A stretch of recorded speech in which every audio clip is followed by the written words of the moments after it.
بسم اللہ الرحمن الرحیم۔ پاکستان میں اس وقت سب سے زیادہ جو قتل ہو رہے ہیں، ایک رپورٹ کے مطابق اس کی سب سے بڑی وجہ جو ہے وہ ہے زمینی تنازعات۔ آئے روز جو ہے خبر ہم سنتے ہیں ٹی وی پہ یا سوشل میڈیا پہ کہ بھائی نے بھائی کو قتل کر دیا زمین کے تنازع کی وجہ سے، یا چچا نے بھتیجے کو چھریوں کے وار کر کے قتل کر دیا۔ تو اس میں جو ہے قتل ہوتے ہیں اور ہوتے بھی رہیں گے اگر جو ہے اس معاملے کو چیک نہ کیا گیا۔ اس معاملے کے پیچھے ہے کیا، وہ میں آج اس پہ بات کروں گا، اور یہ کیسے ٹھیک کیا جا سکتا ہے اس پہ بھی ہم بات کریں گے۔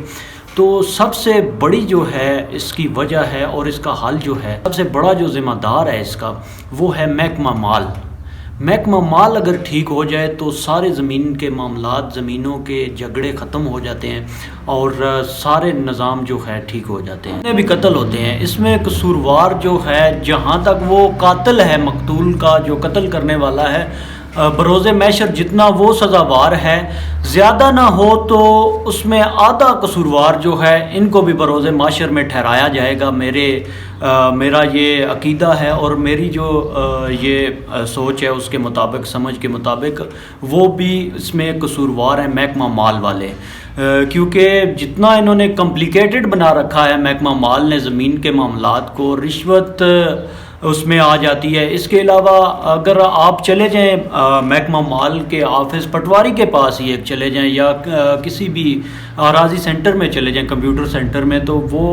اتنا ذلیل کرتے ہیں بندے کو۔ ایک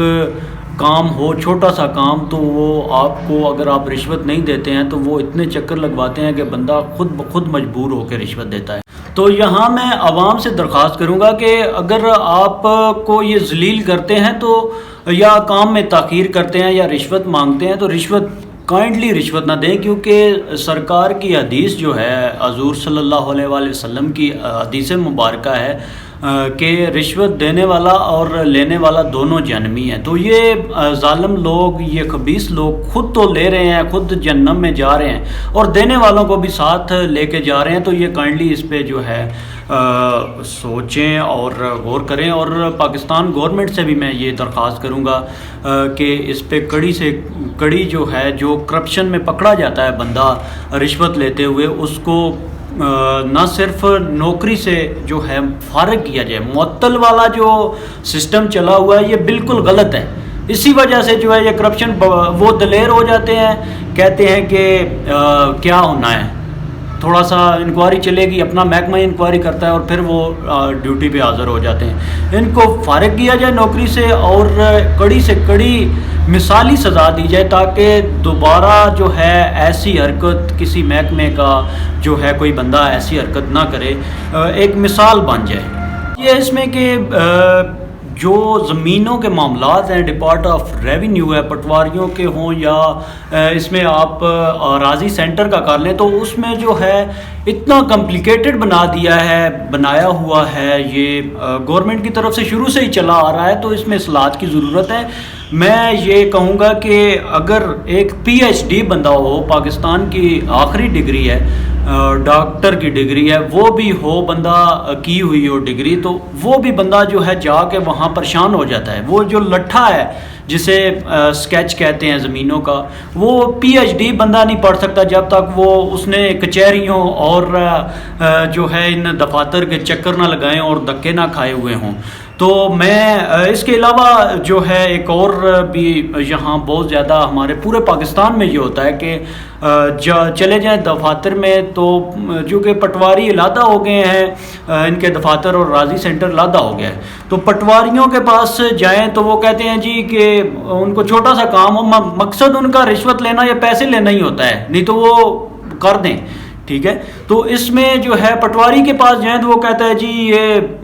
کمپیوٹرائز ہو گیا ہے سارا ڈیٹا، آپ کمپیوٹر والوں کے پاس جائیں، کمپیوٹر سینٹر والوں کے پاس جائیں، تو ان کے پاس جائیں تو وہ کہتے ہیں جی یہ پٹواری کے پاس ہوگا۔ تو میں یہ درخواست کروں گا پاکستان گورنمنٹ سے کہ آپ جو ہے ہر تحصیل میں، چاہے وہ کوئی بھی اس کا ڈپارٹ آف ریونیو کا خاص طور، باقی بھی ڈپارٹمنٹس میں ہونا چاہیے یہ کہ ایک سرکاری وکیل ہو یا کوئی ایسا ڈیسک ہو، فرنٹ ڈیسک جسے بولتے ہیں، تحصیل کے باہر وہ بنا ہوا ہو، وہاں پہ جو ہے وہ وکیل یا وہ نمائندہ بیٹھا ہو جو مکمل رہنمائی کرے، عوام کی مکمل رہنمائی کرے. ہم ٹیکس دیتے ہیں ہے کہ وہاں جو ہے بیٹھا ہو جو بندہ، وہ سائل کی مکمل رہنمائی کرے کہ یہ کام ایسے ہوگا، ٹھیک ہے، اس کو ٹریننگ ہو پہلے سے، تو وہ جو بتائے وہی ویسے ہی ہو کام، تو اس بندے کے پاس جائے جس کے پاس وہ بھیجے، وہ اگر کام نہ کرے تو وہ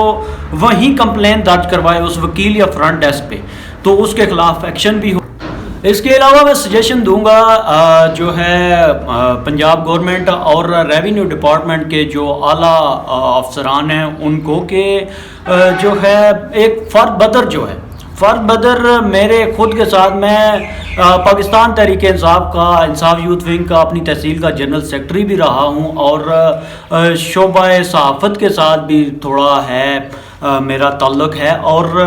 تھوڑا بہت میں ان معاملات کو جانتا بھی ہوں. تو مجھ سے پٹواری صاحب نے 12,000 روپے طلب کیے تھے فرد بدر کے.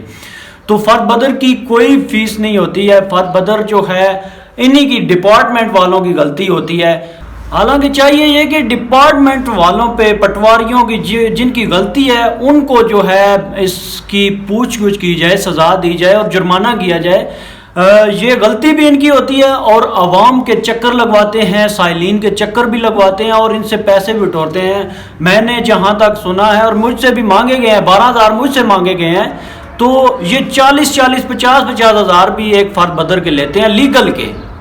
ٹھیک ہے، کوئی زمین بیچ رہا ہوتا ہے تو وہ مطلب ہے اس کو پیسے ضرورت ہے، اگر تو کوئی غلطی آ گئی ہے نام کی یا کسی چیز کی، تو وہ ظاہر انتقال نہیں ہوتا، تو وہ مجبوری ہوتی ہے اگلے بندے کی بھی، تو وہ پھر یہ ڈیمانڈ کرتے ہیں 40,000-50,000 کے راتوں رات بنا کے دیں گے تو یہ کریں. ٹھیک ہے، تو ان پہ جرمانہ ہونا چاہیے، لیکن یہ عوام کے چکر بھی لگواتے ہیں، ذلیل بھی کرتے ہیں، اور ان سے پیسے بھی لیتے ہیں. تو میں یہ درخواست کروں گا کہ ان کے دفاتر میں جتنے بھی ہیں ریونیو ڈپارٹمنٹ کے، اس میں جو ہے لگائے جائیں، ایک تو کیمرے لگائے جائیں جو مانیٹر کیے جائیں، اور دوسرا جو ہے ان کے دفاتر میں جو فیسیں لیگل ہیں گورنمنٹ کی طرف سے ہیں، وہ فیسیں جو ہے وہ یہاں نصب کیے جائیں پینافلیکس کی شکل میں یا کسی بھی، کہ اس چیز کی اتنی فیس ہے. جیسے فرد بدر کی فیس نہیں ہے تو یہ واضح طور پہ لکھا جائے کہ اس کی کوئی فیس نہیں ہے، تاکہ عوام کے لیے سہولت ہو. عوام جو ہے، عوام ہماری ایسی عوام ہے جن کو شعور ہی نہیں ہے، کہ پتہ ہی نہیں ہے، وہ تو بیچارے دینے میں مجبور ہیں. اور میں عوام سے بھی جو ہے، لوگوں سے بھی درخواست کروں گا کہ جو ہے اس چیز کی فیس نہ دیں. کوئی فیس نہیں ہے فرد بدر کی. جو فیس آپ کو چالان کی شکل میں ملتی ہے، پنجاب بینک کا جو ہے چالان ہوتا ہے، اس پہ لکھی ہوتی ہے فیس، جس چیز کا چالان ملے وہ جمع کروائیں، اس کے علاوہ نہ کروائیں. اور میں آخر میں جو ہے جتنے بھی اعلیٰ افسران ہیں، جتنے بھی ڈپارٹمنٹ، خاص طور پہ آج میرا ٹاپک جو ہے وہ ریونیو کا ہے، تو ریونیو کے جتنے افسران ہیں میں ان سے درخواست کروں گا کہ خدا را ایک دن چھوڑ جانا ہے، کوئی پتہ نہیں ہے کب بینک بند ہو جائے، تو یہ پیسہ، یہ چیزیں ادھر ہی رہ جاتی ہیں، اور یہ عہدے اور یہ سیٹیں جو ہے عارضی ہوتی ہیں. یہ امتحان ہوتا ہے انسان کے لیے. تو خدا را اپنی بھی جو ہے قبر خراب نہ کریں، اور عوام کی بھی نہ کریں، کیونکہ رشوت دینے والا اور لینے والا دونوں جنمی ہیں. آپ اپنی تو قبر خراب کریں گے، ساتھ ہی لوگوں کی بھی خراب کریں گے. اور میں عوام سے بھی درخواست کروں گا کہ خدا را بولا کریں. ہم کہتے ہیں کہ ہمارے پورے پاکستان میں جو ہے کرپشن چل رہی ہے، تو ہماری ایک آواز سے کیا ہوگا. تو میرے بھائیوں، آپ کی آواز بہت پاورفل آواز ہے. ایک میں یہاں واقعہ کوٹ کروں گا کہ حضرت ابراہیم علیہ السلام کو جب آگ میں پھینکا جا رہا تھا، تو ایک پرندہ تھا ہدہد. ٹھیک ہے، تو وہ جو ہے اپنی چونچ میں جو ہے پانی لے کے، چونچ میں کتنا پانی آتا ہے، 1 نہیں 2 نہیں 3 قطرے آتے ہیں. ٹھیک ہے، تو وہ لے کے جا رہا تھا آگ بجھانے کے لیے سرکار کو، جہاں آگ میں پھینکا جا رہا تھا. تو دوسرے پرندوں نے اسے کہا کہ ہدہد تم پاگل ہو، ایسی باتیں کی. ٹھیک ہے، تمہاری میلوں دور جو ہے اس کا جو ہے وہ تپش آ رہی ہے، تو تمہاری اس 2 قطروں سے کیا ہوگا. تو اس نے آگے سے بہت ہی خوب جواب دیا تھا کہ میں بروز معاشر اللہ کو جواب دینے کے قابل ہوں گا کہ میں بجھانے والوں میں تھا، لگانے والوں میں نہیں تھا۔ تو یہ کوشش کریں تاکہ اگلے جو ہے قبر میں آپ جو ہے یا بروز معاشر یہ کہنے کے قابل ہو جائیں کہ میں جو ہے یہ روکنے والوں میں سے تھا، دینے والوں میں سے نہیں تھا۔ تو والسلام، اللہ حافظ۔